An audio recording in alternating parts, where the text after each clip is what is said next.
بسم اللہ الرحمن الرحیم۔ مفتی شعیب اللہ خان صاحب کے بیانات کے لیے مفتی صاحب کے آفیشیل چینل کو سبسکرائب کریں اور زیادہ سے زیادہ شیئر کریں۔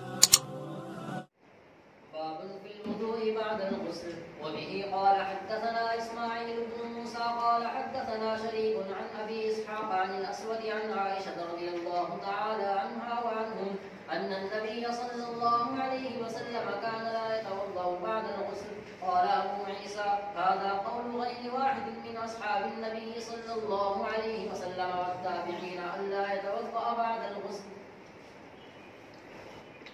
باب ما جاء فی الوضوء بعد الغسل، غسل کے بعد وضو کرنے کا بیان۔ اس کے اندر حدیث لاتے ہیں حضرت عائشہ صدیقہ رضی اللہ تعالی عنہا سے ان النبی صلی اللہ علیہ وسلم کان لا یتوضأ بعد الغسل، اللہ کے نبی علیہ السلام غسل کرنے کے بعد دوبارہ وضو نہیں کیا کرتے تھے۔ یہ حدیث حسن صحیح درجے کی ہے۔ امام ترمذی نے کہا وَهَذَا قَوْلُ غَيْرِ وَاحِدٍ مِّنْ أَهْلِ الْعِلْمِ، یہ بہت سارے اہل علم کا قول ہے، صحابہ میں سے و تابعین میں سے، اللہ یتوضأ بعد الغسل، غسل کرنے کے بعد پھر وضو کرنے کی کوئی ضرورت نہیں۔ ملا علی قاری رحمت اللہ علیہ لکھتے ہیں کہ غسل کرنے کی ضرورت اس لیے نہیں ہے کہ جو پہلے وضو کیا تھا وہی کافی ہے، جیسے کہ حدیث آپ نے اوپر پڑھ لی ہے کہ اللہ کے نبی علیہ السلام جب غسل کرتے تھے تو پہلے وضو کرتے تھے، جب وضو کر لیا تو پھر اور وضو کرنے کی ضرورت کیا۔ ملا علی قاری کہتے ہیں کہ جب پہلا وضو کر لیا تو وہی کافی ہے۔ یہ اس لیے وضو نہیں کرتے تھے کہ حدث اصغر حدث اکبر کے تحت داخل ہو جاتا ہے، یعنی جب غسل کیا تو حدث اکبر ختم ہو گیا، جب حدث اکبر ختم ہو گیا تو حدث اصغر بھی ختم ہو گیا، اس لیے دوبارہ وضو کرنے کی کوئی ضرورت نہیں۔ جہاں جہاں پانی پہنچنا چاہیے وضو میں وہ پانی تو غسل میں بدرجہ اولا پہنچ جاتا ہے، جب وہاں پہنچ گیا پانی تو وضو ہو گیا، اب دوبارہ وضو کرنے کی ضرورت نہیں ہے۔ یہ مسئلہ اجماعی ہے کہ غسل جب کرتے ہیں تو اس کے اندر وضو کرنا واجب نہیں، اور جب غسل ہو جاتا ہے تو اس کے اندر وضو بھی ہو جاتا ہے۔ البتہ شروع میں وضو کر لینا مستحب اور سنت ہے، جیسے کہ ابھی عرض کیا گیا، اور اگر کسی نے وضو نہ کیا تب بھی اس کا وضو خود بخود ہو جاتا ہے، اس لیے کہ غسل جب آدمی کرتا ہے تو ان مقامات پر پانی پہنچ جاتا ہے جہاں پر وضو کے اندر پانی پہنچانا ضروری ہوتا ہے۔ یہ مسئلہ اجماعی مسئلہ ہے۔ اس کے اندر صرف داؤد ظاہری کا اختلاف نقل کیا گیا ہے، انہوں نے کہا کہ غسل کے موقع پر الگ سے وضو کرنا بھی ضروری ہے، لیکن ان کا اختلاف مضر اس لیے نہیں ہے کہ ایک آدمی کا اختلاف اجماعی مسئلے کے اندر قاعدے نہیں ہوا کرتا۔ تمام کے تمام علماء ایک طرف ہیں، داؤد ظاہری ایک طرف، تو ان کا اختلاف کچھ مؤثر نہیں۔ اس کے بعد دیکھیے کہ یہاں پر تو آیا قال ابو عیسیٰ ھذا حدیث حسن صحیح، آپ کی کتاب میں ہے یہ نہیں ہے، اکثر بیشتر نسخوں کے اندر یہ بات نہیں ہے، ھذا حدیث صحیح یا حدیث حسن صحیح۔ نیل الاوطار کے اندر امام شوکانی نے اس حدیث کو ذکر کیا اور اس کے بعد میں کہا قال الترمذی ھذا حدیث حسن صحیح۔ اس سے معلوم ہوا کہ بعض نسخوں کے اندر یہ موجود ہے، عام نسخوں کے اندر تو موجود نہیں ہے، لیکن بعض نسخوں کے اندر یہ بات پائی جاتی ہے کہ امام ترمذی نے اس حدیث کو حسن صحیح قرار دیا۔ شوکانی مزید لکھتے ہیں کہ ابن سید الناس نے اپنی شرح ترمذی میں یہ لکھا ہے تختلف نسخ الترمذی فی تصحیح حدیث عائشہ۔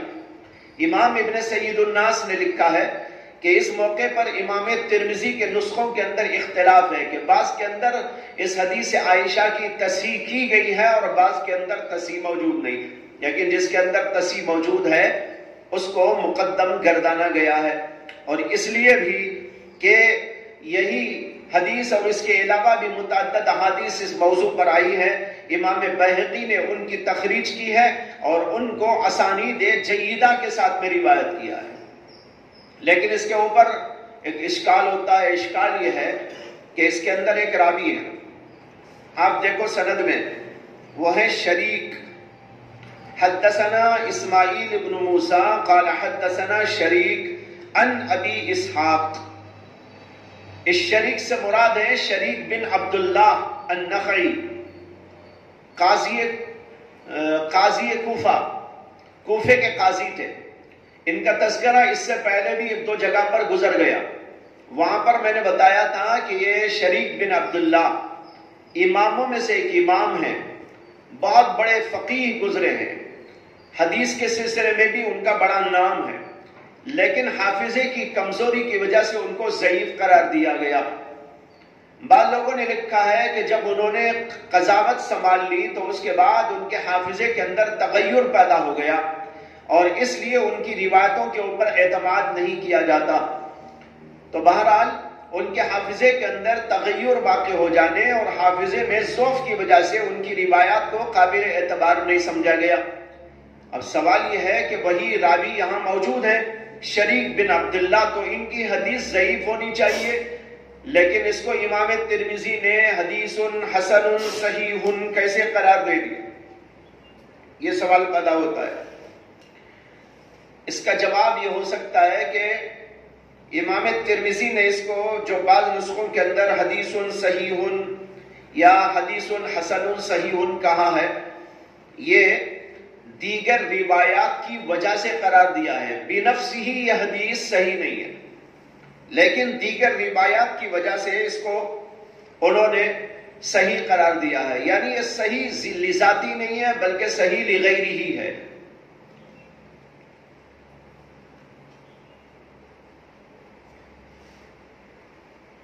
اس کے بعد میں انہوں نے کہا قال ابو عیسیٰ. اچھا وہ تو ہو گئی تھی بات کہ جمہور علماء کا یہی مسلک ہے. چلیے باب ما جاء إذا التقى الختانان وجب الغسل. وبه قال حدثنا أبو موسى محمد بن المثنى قال حدثنا الوليد بن مسلم عن الأوزاعي عن عبد الرحمن بن القاسم عن أبيه عن عائشة رضي الله تعالى عنها وعنه قالت إذا جاوز الختان وجب الغسل. فعلته أنا ورسول الله صلى الله عليه وسلم فاغتسلنا. وفي الباب عن أبي هريرة وعبد الله بن عمرو ورافع بن خديج رضي الله تعالى عنهم. وبه قال حدثنا هناد قال حدثنا وكيع عن سفيان عن علي بن زيد عن سعيد بن المسيب عن عائشة رضي الله تعالى عنها وعنه قالت قال رسول الله صلى الله عليه وسلم إذا جاوز الختان وجب الغسل. قال أبو عيسى حديث عائشة حديث حسن صحيح. قال وقد روي هذا الحديث عن عائشة عن النبي صلى الله عليه وسلم من غير وجه إذا جاوز الختان وجب الغسل، وهو قول أكثر أهل العلم من أصحاب رسول الله صلى الله عليه وسلم، منهم أبو بكر وعمر وعثمان وعلي وعائشة، والفقهاء من التابعين ومن بعدهم مثل سفيان الثوري والشافعي وأحمد وإسحاق قالوا إذا التقى الختانان وجب الغسل. باب ما جاء اذا التقى الختانان وجب الغسل. جب ختنے کی دو جگہیں آپس میں مل جائیں تو غسل واجب ہو جاتا ہے. یہ باب قائم کیا ہے امام ترمذی رحمۃ اللہ علیہ نے. اس باب کے تحت مسئلہ یہ ہے کہ میاں بیوی آپس کے اندر ملاقات کر لیں تو اس کی ایک شکل تو یہ ہے کہ اس جماع کے نتیجے میں انزال ہو جائے، یعنی منی کا خروج ہو جائے، تب تو بہرحال غسل واجب ہے. یہ بات بالکل واضح ہے. دوسری شکل یہ ہے کہ ملاقات تو کی لیکن انزال نہیں ہوا، ملاقات کر کے ہٹ گئے، الگ ہو گئے لیکن انزال نہیں ہوا. اس کو عربی میں کہتے ہیں اکسال. ایک ہے انزال، ایک ہے اکسال. ملنے کے بعد منی نکل جائے تو وہ ہے انزال، اور منی نہ نکلے اور الگ ہو جائیں تو اس کو کہتے ہیں اکسال. یہ لفظ کسل سے بنا ہے جس کے معنی ہے سست، اور اسی سے اکسال کے معنی ہے سست کرنا. مطلب یہ ہے کہ ملاقات تو کی لیکن انزال نہیں ہوا. اس سے غسل واجب ہو جاتا ہے یا غسل واجب نہیں ہوتا؟ یہ ہے مسئلہ جو اس باب کے اندر سمجھانا چاہتے ہیں. اس کے لیے باب قائم کیا اذا التقى الختانان وجب الغسل. ختان کہتے ہیں وہ جگہ جہاں پر مرد کی ختنہ ہوتی ہے. جو جگہ ختنہ کی جاتی ہے اس کو کہتے ہیں، اس کو حشفہ کہتے ہیں. حشفہ اسی کا نام ختان. اور عورت کا جہاں پر وہ موقع ہوتا ہے وہاں اس کے لیے لفظ استعمال ہوتا ہے عربی کے اندر خفاز المرأہ. خفاز ضاد کے ساتھ. مرد کے اس مقام کے لیے ختان کا لفظ اور عورت کے لیے اس مقام کا لفظ ہے خفاز. لیکن یہاں ختانان بطور تغلیب کہہ دیا گیا، ورنہ تو یوں کہنا چاہیے تھا اذا التقى الختان والخفاز. ختان و خفاز دونوں ملے تو غسل واجب ہے. لیکن کبھی کبھی ایک کو دوسرے پر غلبہ دے دیتے ہیں، جیسے کہتے تھے شمسین، حالانکہ شمسین کہیں نہیں ہے. ایک شمس ہے ایک قمر ہے، لیکن دونوں کو ملا کر بول دیتے ہیں شمسین. اور ایسے ہی کبھی کہہ دیتے ہیں قمرین. قمر تو ایک ہی ہے لیکن سورج کو اس میں ملا لیتے ہیں اور کہہ دیتے ہیں قمرین. والدین، یہ ایک والد ہے ایک والدہ ہے نا، تو ایک والد ایک والدہ. لیکن پوچھتے ہیں آدمی سے بھائی آپ کے والدین اچھے ہیں؟ لیکن اگر آپ اس کا معنی دیکھیں تو بڑا ڈینجر ہے. اگر اس کے معنی پر آپ غور کریں تو بڑا ڈینجر ہے. اس لیے کہ والدین کے معنی ہیں آپ کے دو ابا اچھے ہیں. کسی کے دو ابا ہونا تو بہت ہی خطرناک ہے نا. لیکن بول دیتے ہیں. یہاں کیا ہے؟ تغلیب. ایک کو دوسرے پر غلبہ دیا جا رہا ہے. مجھے بات یاد آئی کہ کسی نے حضرت مولانا مفتی سعید احمد صاحب پالن پوری سے کہا کہ حضرت یہ ابن حجر کا نام تو مجھے بڑا عجیب لگتا ہے، پتھر کا بیٹا ابن حجر. انہوں نے کہا بھائی مجھے تو اس سے بھی زیادہ تعجب اس پر ہوتا ہے کہ ایک بزرگ کا نام ہے ابن کثیر. یہ تو ابن حجر، لیکن یہ ابن کثیر، کثیر کی اولاد، یہ تو اور ڈینجر ہے. تو خیر، تو بھائی والدین تو کسی کے نہیں ہوتے، دو والد. یہاں کیا ہے؟ تغلیب ہے. ایک والدہ ایک والد. والدہ اور والد دونوں کو ملا کر والدین کہہ دیا کرتے ہیں، جیسے شمسین و قمرین کہہ دیتے ہیں. اسی طریقے پر یہاں پر ختان و خفاز، ان میں سے ایک کو غلبہ دے کر ختانان کہہ دیا گیا. دلیل نماز بجواب حدیث نماز. یہ کتاب احناف کے طریقے نماز کو احادیث نبویہ کی روشنی میں ثابت کرتی ہے اور اس میں ان لوگوں کا مدلل جواب ہے جو حنفیہ کے طریقے نماز پر بے جا اعتراض کرتے ہیں. یہ کتاب ایک سلفی عالم جناب مولانا عبد المتین صاحب جوناگڑھی مرحوم کی کتاب حدیث نماز کے رد میں لکھی گئی ہے، جس کے مصنف نے احناف کے طریقے نماز کی بے جا تردید کے ساتھ بذام خود غیر مقلدین کے طریقے نماز کو بھی احناف کی کتابوں سے ثابت کرنے کی کوشش کی ہے. اس کے رد میں حضرت اقدس مولانا مفتی محمد شعیب اللہ خان صاحب مفتاحی دامت برکاتہم نے دلیل نماز نامی ایک کتاب لکھی ہے، جس کے اندر حدیث نماز کا عالمانہ، فاضلانہ اور محققانہ جائزہ لیا ہے اور اس کے مصنف کی علمی خیانتوں اور فریب دہیوں سے پردہ اٹھا کر احناف کے طریقے نماز کو حدیث کی روشنی میں مدلل کیا ہے. خاص طور پر مختلف فی مسائل جیسے قرأت خلف الامام، آمین بالجہر، رفع یدین اور رکعت تراویح وغیرہ کے تعلق سے بڑی ہی تحقیقی مباحث شامل ہیں. اس طرح یہ کتاب حنفی بھائیوں کے لیے ڈھال اور مسلک احناف پر عمل پیرا رہنے پر اطمینان قلب کا سبب ہے. اس کتاب کو خریدنے کے لیے اس نمبر پر رابطہ کریں 8050906882 اور 8050062000. بہرحال مسئلہ اب یہ ہے کہ ایک سال کی صورت کے اندر یعنی محض ملاقات ہو گئی اور جمع ہو گیا لیکن انزال نہیں ہوا. انزال ہونے سے پہلے دونوں الگ ہو گئے، تو اس صورت کے اندر غسل واجب ہے کہ نہیں؟ یہ مسئلہ ایک زمانے کے اندر اختلافی تھا، لیکن بعد میں چل کر تمام دنیا کے علماء کا بلکہ تمام صحابہ کا اتفاق ہو گیا۔ پہلے دور میں حضرات صحابہ کے درمیان میں اس مسئلے میں تھوڑا سا اختلاف رہا، بعد میں چل کر اتفاق ہو گیا، پوری امت کا اجماع ہے اس بات پر کہ اس صورت کے اندر بھی غسل واجب ہو جاتا ہے، چاہے انزال ہو یا نہ ہو۔ امام نبوی رحمۃ اللہ علیہ اس سلسلے میں لکھتے ہیں اعلم ان الامت مجتمعۃ الان علی وجوب الغسل بالجماع وان لم یکن معه انزال۔ کہتے ہیں اعلم ان الامت مجتمعۃ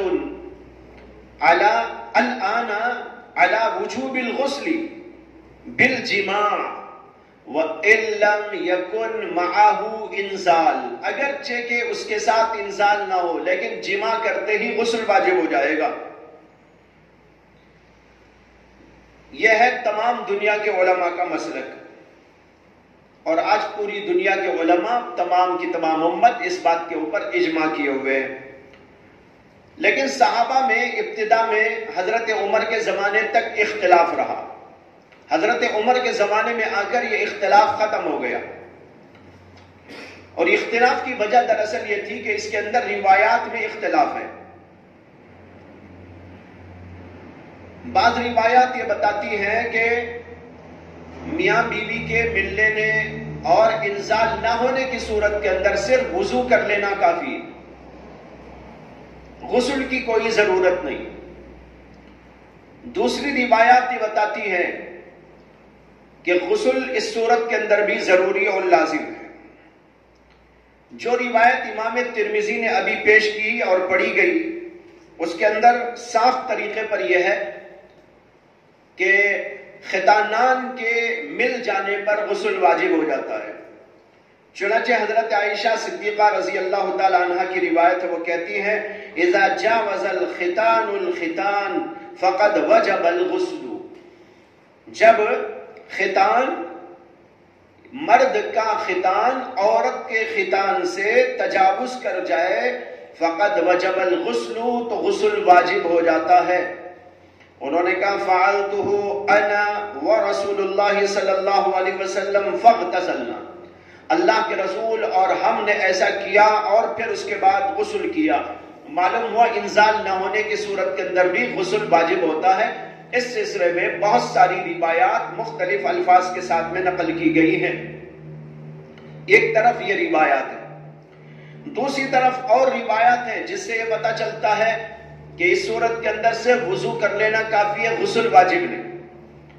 جیسے ایک روایت امام بخاری نے اپنی بخاری کے اندر صحیح کے اندر درج کی ہے، اس میں یہ آتا ہے کہ حضرت زید بن خالد الجہنی رضی اللہ عنہ کہتے ہیں کہ انہوں نے حضرت عثمان بن عفان سے پوچھا اور کہا ارائیت اذا جمع الرجل امرأته فلم یمنی، حضرت آپ کا کیا خیال ہے کہ ایک آدمی نے اپنی بیوی سے جمع کیا لیکن منی نہیں نکلی، فلم یمنی، اس کو منی نہیں نکلی۔ انہوں نے حضرت عثمان نے کہا یتوضأ کما یتوضأ للصلاة ویغسل ذکرہ، انہوں نے کہا جس طرح وضو کیا جاتا ہے نماز کے لیے اس طرح وضو کر لے اور اپنے ذکر کو یعنی شرمگاہ کو دھو لے۔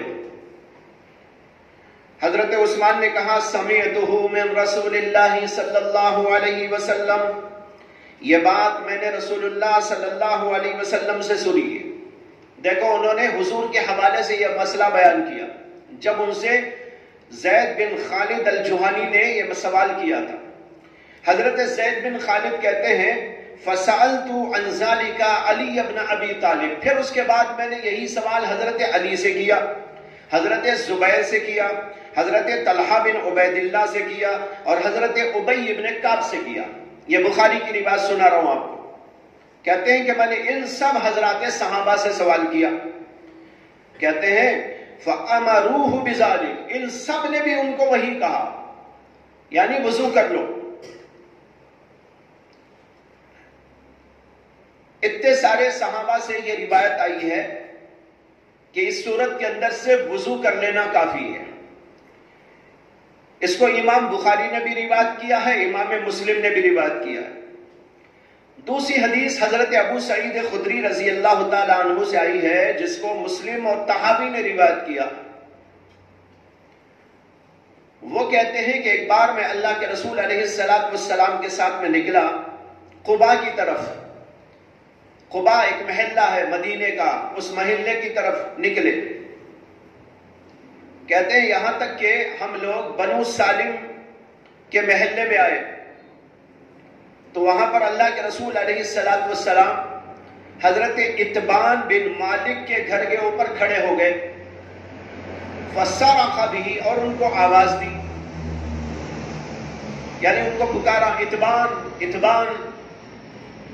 تو حضرت اتبان اپنی چادر کو گھسیٹتے ہوئے باہر آئے، انہیں لٹک رہی تھی ان کی، جلدی میں نکل کے آئے کہ اللہ کے رسول آئے ہیں اور پکار رہے ہیں۔ جب وہ آئے تو رسول اللہ صلی اللہ علیہ وسلم نے ان کو دیکھ کر اندازہ کیا اور اس کے بعد میں کہا کہ آجلنا الرجل، ہم نے تو آدمی کو جلدی میں ڈال دیا، ہم نے تو آدمی کو جلدی میں ڈال دیا۔ حضرت اتبان نے کہا یا رسول اللہ، آپ کا کیا خیال ہے کہ اگر آدمی اپنی بیوی سے جلدی سے اتر جائے، نکل آئے اور اسے منی نہ نکلے، کیا ہے اس کے اوپر؟ اللہ کے رسول صلی اللہ علیہ وسلم نے فرمایا انما الماء من الماء، پانی تو پانی سے ہے، پانی پانی سے ہے۔ پہلا پانی، اس سے مراد ہے غسل کا پانی۔ من الماء میں دوسرا جو ماء آیا ہے، اس سے مراد ہے منی، یعنی منی نکلنے سے پانی استعمال کرنا اور غسل کرنا واجب ہوتا ہے۔ انما الماء من الماء، یہ روایت ہے۔ اس کو امام مسلم اور امام طحاوی اور دیگر لوگوں نے بھی روایت کیا ہے۔ اس سے معلوم ہوا غسل تو اسی وقت میں واجب ہوتا ہے جبکہ آدمی کو منی نکل آئے، منی نہ نکلے تو غسل واجب نہیں۔ اور حضرت ابی ابن کعب سے بھی امام مسلم اور امام طحاوی نے روایت کیا، وہ کہتے ہیں کہ اللہ کے نبی علیہ السلام نے اس آدمی کے بارے میں جو اپنی بیوی سے ملاقات کرے لیکن انزال نہ ہو، اس کے بارے میں کہا کہ وہ وضو کر لے اور اپنے ذکر کو دھو لے۔ ایک روایت اس سلسلے میں حضرت ابو ہریرہ رضی اللہ تعالیٰ عنہ سے آئی ہے، وہ کہتے ہیں کہ رسول اللہ صلی اللہ علیہ وسلم نے ایک انصاری کے پاس ایک آدمی کو بھیجا کہ ان کو بلا کے لاؤ۔ تو وہ صحابی پہنچے اور ان کو بتایا کہ حضور صلی اللہ علیہ وسلم آپ کو بلا رہے، اطلاع دے کر آ گئے، لیکن ان صحابی کے آنے میں کافی تاخیر ہو گئی، بہت دیر سے وہ آئے۔ تو اللہ کے رسول علیہ السلام نے ان سے پوچھا ما حبسک، ارے کس بات نے تم کو روک لیا تھا، کس بات نے تم کو قید میں ڈال دیا تھا، آئے نہیں، بہت دیر سے آئے؟ تو انہوں نے کہا یا رسول اللہ، اصل یہ ہے کہ میں اپنی بیوی سے ملاقات کیے ہوئے تھا اور آپ کا قاصد آ گیا، تو بس میں جلدی سے اٹھ کر جو ہے غسل کر کے آپ کی خدمت میں آیا ہوں۔ اللہ کے رسول علیہ السلام نے ان سے یہی فرمایا الماء من الماء والغسل علی من انزل، بھائی آدمی پر غسل اسی وقت واجب ہوتا ہے جب انزال ہو، اگر انزال نہ ہو تو غسل واجب نہیں۔ یہ روایت امام طحاوی نے ذکر کی۔ اس کے علاوہ بھی بہت ساری روایات ہیں۔ بتانا میں یہ چاہتا ہوں کہ روایات دو قسم کی ہیں۔ ایک وہ روایات ہیں جیسے باپ کی روایت، اس سے یہ اندازہ ہوتا ہے کہ میاں بیوی کے سے ملاقات کر لینے پر یعنی جمع کر لینے پر غسل واجب ہو جاتا ہے چاہے انزال نہ ہو، اور یہ روایات اس کے خلاف یہ بتاتی ہیں کہ اس صورت کے اندر غسل واجب نہیں۔ ان روایات مختلفہ کی بنا پر صحابہ میں اختلاف رہا، جس صحابی کو جو روایت معلوم تھی وہ سمجھ رہا تھا، جس کے پاس یہ موجود تھی روایت کہ اللہ کے نبی نے کہا الماء من الماء، وہ سمجھ رہے تھے غسل اسی وقت واجب ہوتا ہے جب منی نکلے، اور جن کے سامنے وہ دوسری روایت تھی جیسے حضرت عائشہ کی روایت ابھی آپ نے پڑھی، تو وہ روایت جاننے والے یہ سمجھ رہے تھے کہ چاہے انزال ہو یا نہ ہو ہر صورت کے اندر غسل واجب ہوتا ہے۔ لیکن حضرت عمر کے زمانے میں یہ مسئلہ جا کر جب صحابہ کے درمیان میں کچھ اختلاف کی شکل زیادہ ہونے لگی تو وہاں جا کر اس بات کا فیصلہ ہوا. اس سلسلے میں حضرت ابو موسیٰ اشعری رضی اللہ عنہ کی روایت مسلم شریف کے اندر آئی ہے. وہ کہتے ہیں کہ مہاجرین اور انصار میں سے کچھ لوگوں کا آپس میں اختلاف ہو گیا. انصاری کہتے تھے لا یجب الغسل الا من الدفق او من الماء، جب تک منی نہ نکلے، خود کر نہ نکلے، اس وقت تک غسل واجب نہیں ہوتا. لیکن مہاجرین کہتے تھے کہ اگر آپس میں ملاقات ہو جائے تو غسل واجب ہو جاتا ہے. حضرت ابو موسیٰ اشعری رضی اللہ عنہ کہتے ہیں کہ میں نے کہا کہ بھائی میں تمہارا فیصلہ کرتا ہوں. اس کے بعد کہتے ہیں کہ میں اٹھا اور حضرت عائشہ صدیقہ رضی اللہ تعالی عنہا کے پاس میں گیا اور ان سے اجازت لی، اور میں نے ان سے کہا کہ یا اماں، یا یوں کہا یا ام المؤمنین، انی اريد ان اسألک عن شیء وانی استحیک، مجھے شرم آ رہی ہے لیکن آپ سے ایک مسئلہ پوچھنا چاہتا ہوں، پوچھتے ہوئے مجھے شرم بھی دامنگیر ہے. حضرت عائشہ نے کہا کہ آپ کو شرم کرنے کی کوئی ضرورت نہیں ہے، میں تمہاری ماں ہوں، ماں سے جیسے تم شرم نہیں کرتے پوچھ لیا کرتے ہو، اسی طریقے پر میرے سے بھی پوچھ سکتے ہو، مسئلے پوچھنے میں کیا شرم کی بات ہے. کہتے ہیں کہ میں نے ان سے پوچھا ما یوجب الغسل، غسل کس چیز سے واجب ہوتا ہے؟ تو حضرت عائشہ صدیقہ رضی اللہ تعالی عنہا نے فرمایا کہ علی الخبیر سقطتا، انہوں نے کہا علی الخبیر سقطتا، تم تو جانکار کے پاس آئے ہو، یعنی مجھ سے پوچھ رہے ہو تو میں اس سلسلے میں علم رکھتی ہوں، مجھے اچھی طرح اس کی جانکاری ہے. تم اگر پوچھ رہے ہو تو ایک جانکار سے پوچھ رہے ہو. جب بھی کوئی مسئلہ پوچھنا ہو تو جانکار سے پوچھو، جس کو معلوم ہی نہ ہو اس سے پوچھے تو کیا بتائے. قرآن میں بھی اللہ تعالیٰ نے کہا اللہ کے بارے میں کس سے پوچھو، فَاسْأَلْ بِهِ خَبِيرًا. کیا عجیب جملہ ہے، فَاسْأَلْ بِهِ خَبِيرًا. اللہ اور رحمان کے بارے میں پوچھنا ہو تو کسی باخبر سے پوچھو، کسی عارف باللہ سے پوچھو اللہ کیا ہے، وہ تمہیں بتائے گا. جسے پتا خود نہ ہو وہ کیا خبر تم کو دے، جو خود نہ جانتا ہو کہ اللہ کیا، وہ تمہیں اللہ کی کیا معرفت دے. اللہ نے اسی لیے کہا فَاسْأَلْ بِهِ خَبِيرًا، بِهِ کی ضمیر رحمان کی طرف جا رہی ہے جس کا ذکر اوپر موجود ہے. فَاسْأَلْ بِالرَّحْمَانِ خَبِيرًا، اگر رحمان کے بارے میں پوچھنا ہو تو کسی باخبر سے پوچھو. قرآن میں اللہ تعالیٰ نے کہا فَاسْأَلُوا أَهْلَ الذِّكْرِ إِن كُنتُمْ لَا تَعْلَمُونَ، اگر تم نہ جانتے ہو تو اہل ذکر یعنی اہل علم سے پوچھو. تو حضرت عائشہ نے کہا کہ علی الخبیر سقطتا، تم آئے ہو تو ایک خبیر کے پاس آئے ہو، ایک جانکار کے پاس میں آئے ہو. اس کے بعد انہوں نے کہا اللہ کے رسول علیہ السلام نے فرمایا اذا جلس بین شعابها الاربع ومس الختان الختان فقد وجب الغسل. یہ روایت ہے مسلم شریف کی. حضرت عائشہ کہتی ہے کہ اللہ کے رسول نے فرمایا جب مرد اپنی بیوی کے 4 حصوں پر سوار ہو جائے اور ختان کا ختان سے مس ہو جائے تو اس کے اوپر غسل واجب ہو جاتا ہے، انزال ہو کہ نہ ہو. اب یہاں اختلاف تھا 2 گروہوں کے درمیان، کچھ انصاری صحابہ اور کچھ مہاجرین صحابہ، ان دونوں کے درمیان میں اختلاف تھا. حضرت ابو موسیٰ اشعری کے سامنے وہ اختلاف آیا تو انہوں نے کہا کہ بھائی تم کچھ گڑبڑ نہ کرو، آپس کے اندر اختلاف نہ کرو، میں تمہارا تصفیہ کرتا ہوں. یہ کہنے کے بعد حضرت عائشہ کی خدمت میں گئے اور ان سے مسئلہ پوچھا اور آ کر ان کو بتایا کہ دیکھو یہ مسئلہ ہے، بس اس کے اوپر قائم ہو جاؤ.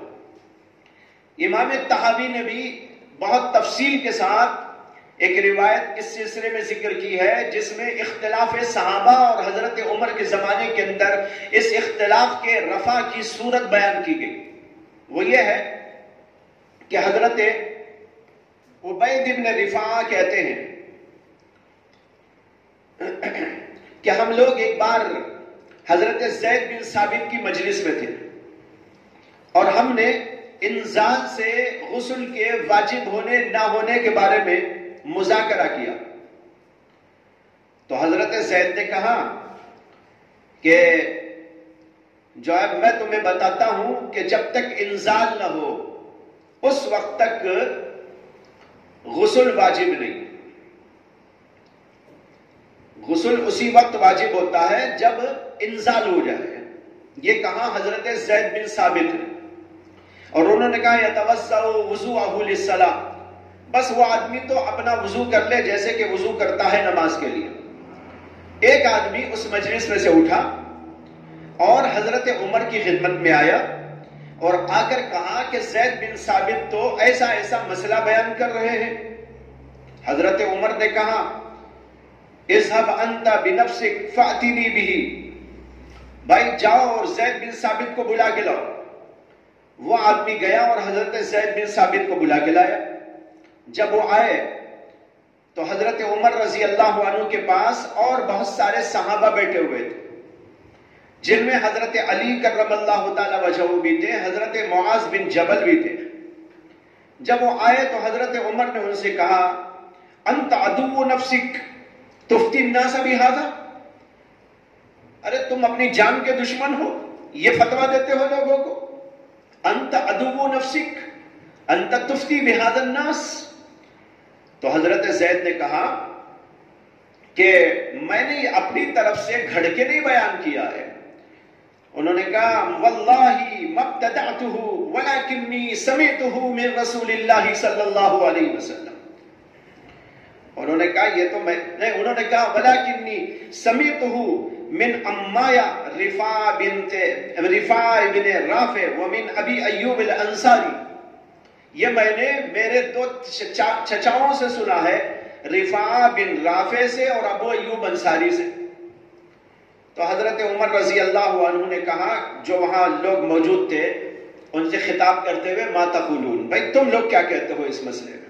دیکھو یہ تو کہہ رہے ہیں کہ ان کو یہ بات پہنچی ہے حضور سے اور یہ بات ان کو پہنچی ہے رفاع بن رافع سے اور ابو ایوب انصاری سے، اور تم لوگ اس کے بارے میں کیا کہتے ہو؟ تو جو صحابہ وہاں بیٹھے ہوئے تھے ان میں بھی اختلاف تھا. کچھ کہنے لگے کہ ہاں وہ تو ٹھیک کہہ رہے، کچھ لوگ کہنے لگے نہیں ملاقات ہو جائے تو انزال ہو یا نہ ہو ہر صورت کے اندر غسل واجب ہے. فاختلفوا.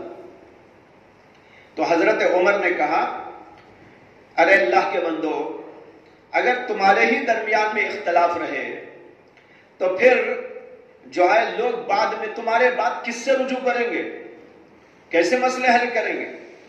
پھر حضرت علی کرم اللہ تعالی وجہہ سے حضرت علی نے کہا کہ امیر المومنین آپ ایسا کیجئے کہ رسول اللہ صلی اللہ علیہ وسلم کی ازواج میں سے بعض کے پاس ایک آدمی کو بھیجئے اور ان سے پوچھئے کہ اس سلسلے میں اللہ کے رسول کا معمول کیا تھا. اللہ کے رسول کے بارے میں اور غسل کے سلسلے میں اور بیویوں سے ملاقات کے بعد جو چیز ہوتی ہے اس کے بارے میں ازواج مطہرات سے بڑھ کر کون بیان کر سکتا ہے، بس ان سے پوچھ لیں، قصہ پورا ہو جائے گا. چنانچہ حضرت عمر رضی اللہ تعالیٰ عنہ نے پہلے تو اپنی بیٹی حضرت حفصہ کے پاس ایک آدمی کو بھیجا.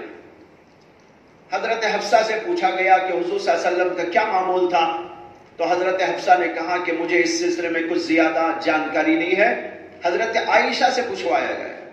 چنانچہ پھر حضرت عائشہ کے پاس آدمی کو بھیجایا.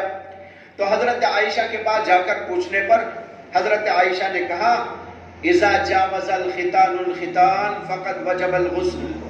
اللہ کے نبی کا آخری معمول تو یہی تھا، ختان سے مل جائے تو غسل واجب ہو جاتا ہے.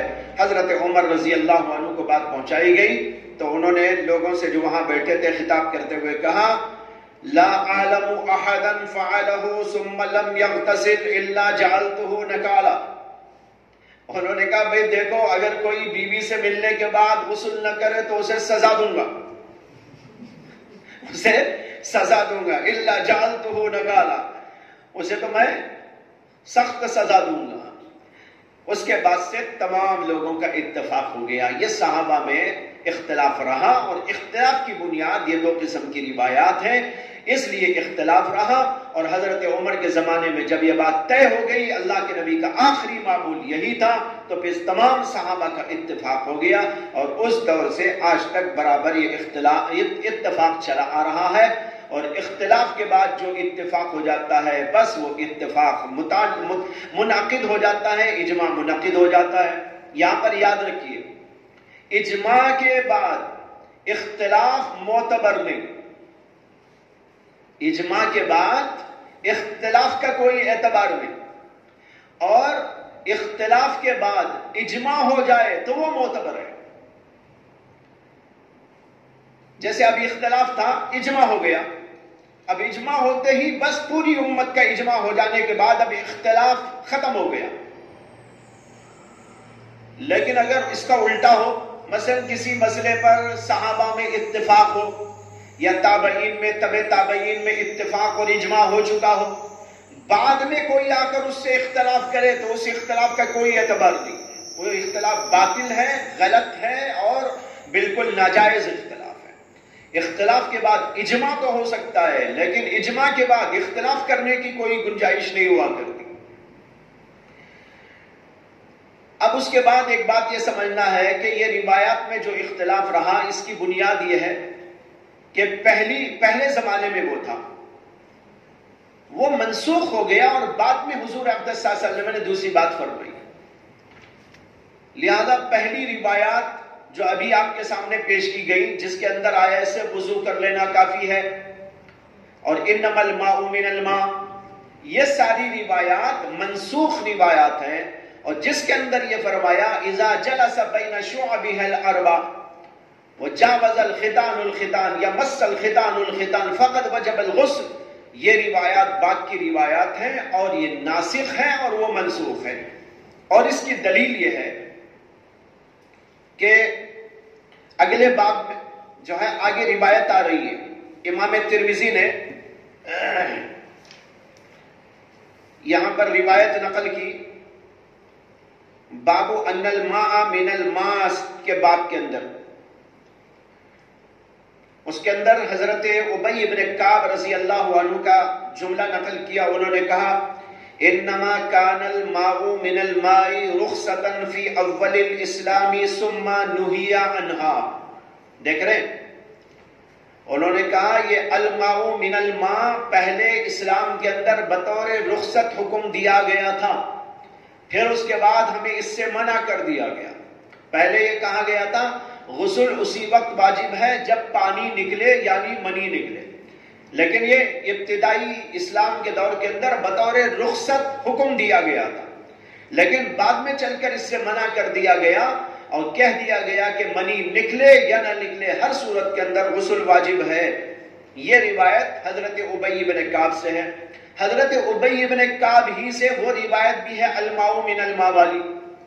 تھوڑی دیر پہلے میں نے مسلم و طحاوی کے حوالے سے اس کا ذکر کیا تھا آپ کے سامنے، ابی بن کعب ہی اس کے بھی راوی ہیں۔ وہی راوی یہاں پر کہتے ہیں کہ یہ پہلے حکم دیا گیا تھا، بعد میں منع کر دیا گیا۔ معلوم ہوا کہ ان کے علم میں دونوں باتیں آ گئی تھی، پہلی روایت بھی آ گئی، دوسری روایت بھی آ گئی۔ اسی طریقے پر حضرت رفاعہ کی بات ابھی آئی، حضرت رفاعہ کے حوالے سے حضرت زید بن ثابت رضی اللہ تعالی عنہ نے کہا تھا کہ الماء من الماء، یہ حضور سے مجھے ان کے حوالے سے بات پہنچی ہے، لیکن ان سے بھی روایت موجود ہے کہ انہوں نے بتایا یہ پہلے زمانے میں حکم دیا گیا تھا، بعد میں اس سے منع کر دیا گیا۔ چنانچہ امام احمد بن حنبل رحمۃ اللہ علیہ نے روایت کیا ہے رافع بن خدیج سے، انہوں نے کہا نادانی رسول اللہ صلی اللہ علیہ وسلم وانا علی بطن امراتی، ایک بار حضور نے مجھ کو پکارا اور میں اپنی بیوی کے ساتھ جماع میں مشغول تھا، کہتے فقمت ولم انزل، میں اٹھ کھڑا ہوا جبکہ مجھے ابھی انزال نہیں ہوا تھا، فاغتسلت وخرجت الى رسول اللہ صلی اللہ علیہ وسلم، اس کے بعد میں نے غسل کیا اور غسل کرنے کے بعد حضور کی طرف نکلا، فاخبرته انك دعوتني وانا على بطن امراتی فقمت ولم انزل فاغتسلت، یا رسول اللہ آپ نے مجھے بلایا تو میں اپنی بیوی کے ساتھ میں تھا اور مجھے انزال نہیں ہوا تھا، پھر اس کے بعد میں غسل کر کے آپ کی خدمت میں آیا ہوں۔ اللہ کے رسول صلی اللہ علیہ وسلم نے فرمایا لا علیکا الماء من الماء، تیرے اوپر تو یہ ضروری نہیں تھا، پانی تو پانی سے ہوتا ہے، غسل تیرے اوپر ضروری نہیں تھا، اس لیے کہ پانی یعنی غسل کرنا تو منی نکلنے سے واجب ہوتا ہے۔ اس کے بعد میں ہے حضرت رافع نے کہا ثم امرنا رسول اللہ صلی اللہ علیہ وسلم بعد ذلك بالغسل۔ دیکھو ایک واقعہ وہ ان کے ساتھ جو پیش آیا، اس کے بعد کہتے ہیں پھر اللہ کے رسول نے ہم کو حکم دیا کہ غسل کرنا چاہیے۔ اس میں انہوں نے بتایا وہ پہلا حکم تھا، یہ بات کا حکم ہے، یہ امام احمد بن حنبل کی روایت ہے۔ یہ روایت اگرچہ ضعیف ہے، اس لیے کہ اس کے اندر ایک راوی ہے رشدین بن سعد، ان کا تذکرہ پہلے بھی 1 سے 2 مقامات پر آیا ہے، یاد ہوگا آپ کو۔ ان کے بارے میں بعض علماء کہتے ہیں کہ ان کے اندر ضعف ہے۔ ضعف کی وجہ یہ تھی کہ ان کا حافظہ مضبوط نہیں تھا۔ میں نے وہ قول نقل کیا تھا بعض علماء کا ان کے بارے میں کہ یہ انتہائی عابد و زاہد، بڑے متقی و پرہیزگار تھے۔ اخذتہ غفلت الصالحین، اخذتہ غفلت الصالحین، صالحین کی غفلت نے ان کو پکڑ لیا تھا۔ کیا مطلب؟ اتنے صالح و نیک تھے کہ بس ذکر، اذکار اور اسی طرح جو ہے نماز اور مختلف عبادات کے اندر ایسی دلچسپی تھی کہ اس کے اندر مشغولی کی وجہ سے انہیں حدیثوں کے یاد کرنے اور اس سلسلے میں مہارت پیدا کرنے کا زیادہ وقت نہیں ملا، اس لیے اس کے اندر وہ کمزور رہ گئے۔ تو بہرحال خلاصہ اس کا وہی ہے کہ نیک، بڑے متقی، بہت بڑے تھے، عالم تھے، زبردست محدث تھے، لیکن حافظے میں کمزوری تھی، تو اس لیے ان کی حدیث ضعیف ہے۔ لیکن کوئی مضاحکے کی بات نہیں ہے، اس لیے کہ یہی بات آپ نے پڑھ لی اوپر ابی بن کعب کی حدیث کے اندر بھی 1 سے 2 روایتیں جمع ہو جاتی ہیں تو ایک دوسرے کی تائید و تقویت کرنے لگتی ہیں۔ پھر حضرت عائشہ سے بھی اس سلسلے میں روایت موجود ہے۔ ایک روایت یوں آتی ہے کہ امام زہری کہتے ہیں کہ میں نے عروہ سے سوال کیا، عروہ ابن الزبیر سے، اس آدمی کے بارے میں جو اپنی بیوی سے جمع کرے لیکن انزال نہ ہو۔ تو انہوں نے کہا کہ اس بارے میں جو آخری بات ہے وہ لینا چاہیے، اللہ کے رسول صلی اللہ علیہ وسلم کا جو آخری قول ہے وہ لینا چاہیے۔ پھر انہوں نے بیان کیا کہ مجھ سے حضرت عائشہ نے بیان کیا کہ رسول اللہ صلی اللہ علیہ وسلم بیوی سے اس طرح ملتے تھے اور غسل نہیں کرتے تھے، وَذَلِكَ قَبْلَ فَتْحِ مَکَّہ، اور یہ مکے کے فتح ہونے سے پہلے کا واقعہ ہے۔ انزال نہ ہونے پر غسل نہ کرنے کی بات کہتی ہے حضرت عائشہ وَذَلِكَ قَبْلَ فَتْحِ مَکَّہ، فتح مکے کے پہلے تھا، ثم اغتسل بعد ذلك، لیکن فتح مکے کے بعد اللہ کے رسول علیہ السلام بیوی سے ملتے اور انزال نہ ہوتا تب بھی غسل کیا کرتے تھے۔ وَأَمَرَ النَّاسَ بِذَلِكَ، اور یہی حکم لوگوں کو بھی اللہ کے نبی علیہ السلام نے دیا ہے۔ اس حدیث کو امام ابن حبان نے اپنی صحیح کے اندر درج کیا ہے اور امام حازمی نے بھی اپنی کتاب کے اندر الاعتبار میں ذکر کیا، اور امام ابن حبان نے اس حدیث کو صحیح قرار دیا۔ یہ دیکھیے 3 روایات ہو گئی اس سلسلے میں، حضرت عائشہ کی حدیث، ابی بن کعب کی حدیث، اور حضرت رافع بن خدیج کی، رفاع کی نہیں، رافع بن خدیج کی حدیث۔ میں وہاں رفاع کا لفظ غلط کہہ گیا، یہ رافع بن خدیج کی حدیث ہے۔ وہ جو آئی وہ حضرت زید بن ثابت نے جو حوالہ دیا تھا وہ رفاع کی حدیث ہے، وہ الگ ہے۔ تو ان تینوں حدیثوں سے یہ بات ثابت ہو گئی کہ یہ حکم پہلا حکم تھا، بعد کے اندر اس کو منسوخ کر دیا گیا۔ یہ بات صاف ہو گئی اور پوری امت کا اس بات پر اجماع موجود ہے، جیسے کہ تفصیل آپ کے سامنے عرض کر دیا گیا۔ اب باب کو دیکھ لیجئے۔ باب میں پہلی حدیث ہے حضرت عائشہ سے، انہوں نے کہا اذا جاوز الختان الختان فقد وجب الغسل فعلته انا ورسول اللہ صلی اللہ علیہ وسلم فاغتسلنا وفي الباب عن ابي هريره وعبد الله بن عمرو ورافع بن خدیج۔ اس کے بعد دوسری حدیث بیان کی ہے حضرت عائشہ ہی سے۔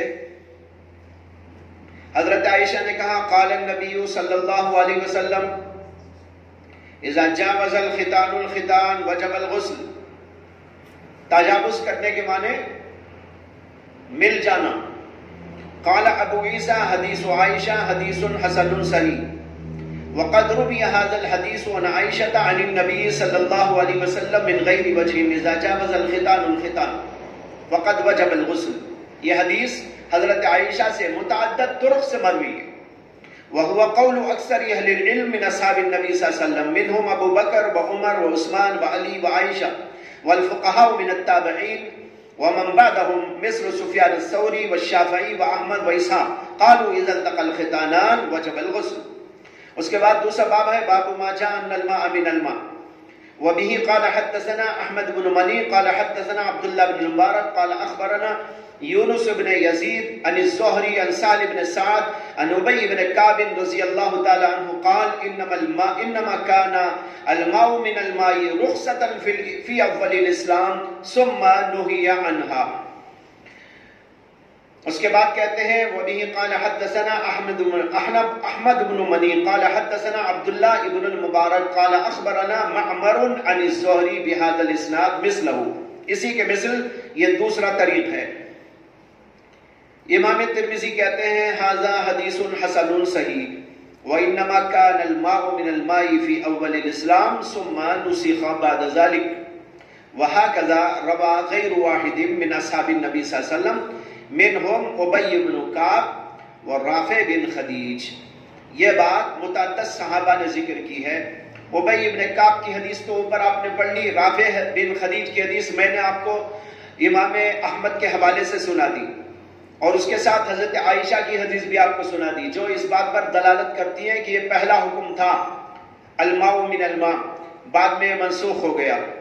والعمل على هذا عند اکثر اہل العلم انه اذا جامع الرجل امرأته في الفرج وجب عليه الغسل وان لم ينزل. عمل اکثر اہل علم کے نزدیک اسی پر ہے کہ اگر کوئی آدمی اپنی بیوی سے جمع کرے فرج میں اور تو اس کے اوپر غسل واجب ہو جاتا ہے اگرچہ کہ ان دونوں کو انزال نہ ہوا ہو. اس کے بعد کہتے ہیں وَبِهِ قَالَ حَدَّثَنَا عَلِيُّ بْنُ حُجْرٍ قَالَ أَخْبَرَنَا شَرِيكٌ عَنْ أَبِي الْجَحَّافِ عَنْ عِكْرِمَةَ عَنْ ابْنِ عَبَّاسٍ رضی اللہ تعالی عنہ قال إِنَّمَا الْمَاءُ مِنَ الْمَاءِ فِي الْاحْتِلَامِ. حضرت ابن عباس رضی اللہ عنہ ایک اور تعویل بیان کر رہے ہیں. یہ کہہ رہے ہیں کہ الماء من الماء والی جو حدیث تھی اس حدیث کا تعلق جماع کے وقت میں منی نکلنے سے نہیں ہے. اس کا تعلق اصل میں سوتے وقت احتلام ہو جانے کی صورت سے ہے. الماء من الماء.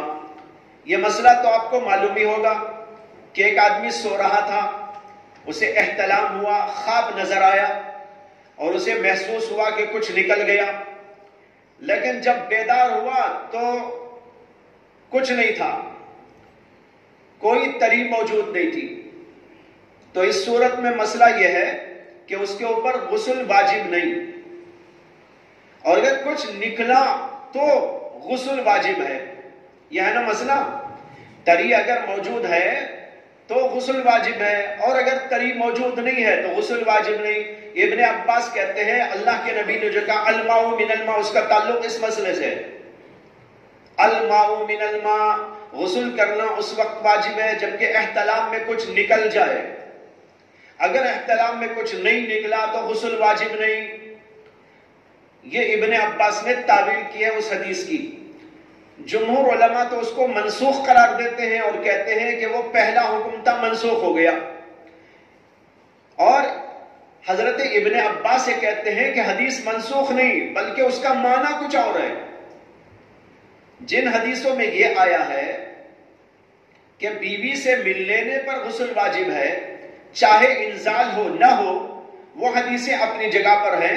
اور الماء من الماء والی حدیث سے اس کا کوئی ٹکراؤ نہیں، اس لیے کہ الماء من الماء والی حدیث کا تعلق احتلام والی حالت سے ہے، یکساں اور بیداری کی حالت سے نہیں. لہذا وہ حدیث بھی اب ہے، یہ حدیث بھی اب ہے، منسوخ نہیں ہوئی. یہ ابن عباس رضی اللہ عنہ نے کہا. لیکن جمہور علماء نے روایات کو پیش نظر رکھتے ہوئے یہ کہا ہے کہ الماء من الماء والی جو حدیث وارد ہوئی ہے اس کا تعلق یقظے میں بیوی سے جمع کرنے ہی کے بارے میں ہے. جیسے کہ حدیث آپ نے سنی نا ابھی، ایک صحابی ملاقات کر رہے تھے، اتنے میں حضور نے ان کو پکارا، وہ غسل کر کے آئے، حضور نے تب ان سے کہا بھائی اس کی کوئی ضرورت نہیں تھی. اب یہ سب حدیثیں بتا رہی ہے کہ الماء من الماء والی جو حدیث ہے اس کا تعلق بیوی سے یقظے بیداری میں جمع کرنے ہی کے بارے میں ہے، وہ منسوخ ہو گیا. اور علامہ کشمیری نے اس کے بارے میں بہت اچھی بات کہی. انہوں نے کہا کہ جمہور علماء تو یہ کہتے ہیں کہ یہ حدیث مطلقاً منسوخ ہو گئی. اب دوسری حدیث ہے اذا جاوز الختان الختان وجب الغسل والی. ابن عباس یہ کہتے ہیں کہ اس حدیث کا تعلق احتلام والی حدیث سے ہے، بیداری سے نہیں. علامہ کشمیری کہتے ہیں کہ ابن عباس کا یہ مطلب نہیں ہے کہ اس حدیث کا تعلق بیداری والے مسئلے سے نہیں ہے، بلکہ ان کا مطلب یہ ہے کہ بیداری والے مسئلے کے بارے میں تو یہ منسوخ ہو گئی، لیکن احتلام والے مسئلے میں اب بھی یہ حدیث ہے. سمجھ میں آئی نا بات؟ بیداری والے مسئلے کے بارے میں تو یہ حدیث منسوخ ہو گئی، لیکن حدیث کا یہ جز ایک صورت میں اب بھی باقی ہے. وہ صورت کیا ہے؟ احتلام. احتلام کی حالت میں غسل اسی وقت واجب ہوتا ہے جب تری موجود ہو، کچھ نکلا ہوا ہو. اور اگر بیڈ پہ آپ نے دیکھا، اپنے جسم پر دیکھا کچھ نہیں نکلا ہوا ہے تو ظاہر بات ہے کہ اس کے اوپر غسل واجب نہیں ہوتا. یہ مسئلہ اب بھی موجود ہے. تو ابن عباس کا مطلب یہ نہیں ہے کہ اس حدیث کا تعلق بیداری والے مسئلے سے نہیں تھا، بلکہ ان کا مطلب ہے تھا لیکن اس حد تک منسوخ ہو گیا، لیکن دوسرے مسئلے کے اندر یہ بھی اب بھی حدیث یہ موجود ہے اور قابل عمل ہے. قال ابو عیسیٰ سمعت الجارود يقول سمعت وكيعا يقول لم نجد هذا الحديث الا عند شريك. ہم نے اس حدیث کو صرف شریک کے پاس میں پایا ہے، دوسرے لوگوں کے پاس یہ حدیث ہم کو نہیں ملی. قال ابو عیسیٰ وابو الجحاف اسمہ داؤد ابن ابی اوف. اس کے اندر ایک راوی ہیں جو شریک کے استاد ہیں، ابو الجحاف. ان کا نام بتا رہے ہیں کہ ان کا نام داؤد ابن ابی اوف ہے. ويروى عن سفيان الثوري قال حدثنا ابو الجحاف وكان مرضيا. اور سفیان ثوری نے ان کے بارے میں کہا ہے کہ ہم کو حدیث بیان کی ابو الجحاف نے، وكان مرضيا، اور یہ پسندیدہ لوگوں میں سے تھے، یعنی اچھے لوگوں میں سے تھے، قابل تعریف لوگوں میں سے تھے. یہ ثقاحت کے الفاظ ہیں. کسی راوی کی ثقاحت اور اس کی اچھائی بیان کرنے کے لیے لفظ مرضی استعمال ہوتا ہے. قال ابو عیسیٰ وفی البابی عن عثمان بن عفان وعلی بن ابی طالب والزبیر وطلحہ وابی ایوب وابی سعید عن النبی صلی اللہ علیہ وسلم انہ قال الماء من الماء. میں نے بخاری کے حوالے سے جو حدیث سنائی تھی نا ان میں ان کے نام آئے ہیں، عثمان کا، علی بن ابی طالب کا، زبیر کا، ابو ایوب انصاری کا وغیرہ. تو یہ سب حضرات یہ کہتے تھے، ان سے روایتیں آئی ہیں الماء من الماء. لیکن بتا دیا آپ کو کہ حدیث منسوخ ہو گئی. اب پوری امت کا اس بات پر اجماع ہو چکا ہے کہ نکلے کچھ یا نہ نکلے، ہر صورت کے اندر غسل واجب ہو جاتا ہے. وآخر دعوانا الحمدللہ.